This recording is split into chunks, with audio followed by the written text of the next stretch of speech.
live sa aking Facebook, ang sinabi ni Inday Sara doon, hindi niya pinagbantaan ang buhay ng presidente at ng unang ginang.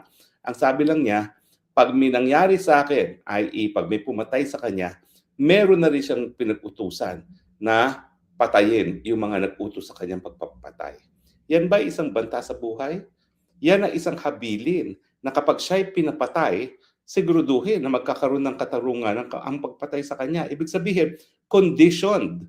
Hindi dapat gawin ang kanyang huling habilin kung hindi naman mangyayari yung dahilan kung bakit siya naghuling habilin.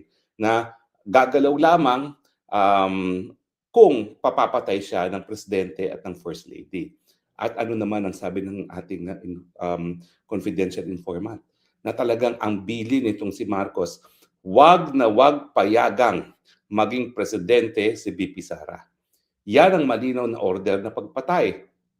Kasi alam naman natin na ang pipigil sa pagiging presidente Inday Sara, nakasalalay yan kung siya ay, number one, matatanggal, mako-convict para na merong parusang perpetual disqualification from public office.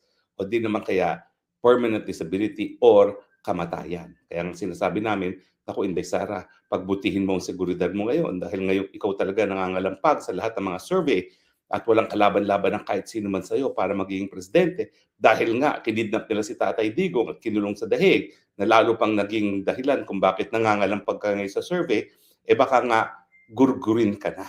Wika nga na aking kaibigan na si Maharlika. At ako'y naniniwala na talagang anytime kakabahagi pa rin niya ng plano. Bagamat ngayon, ginagamit nga nila ang pondo ng bayan para masiguro ay yung pagpapatanggal sa opisina at saka yung pagliliti sa'yo, pagkukonvict sa'yo na merong perpetual disqualification for public office nang sa ganon, hindi mo sila malampaso sa eleksyon sa 2028 dahil hindi ka nila papayagang tumakbo sa eleksyon.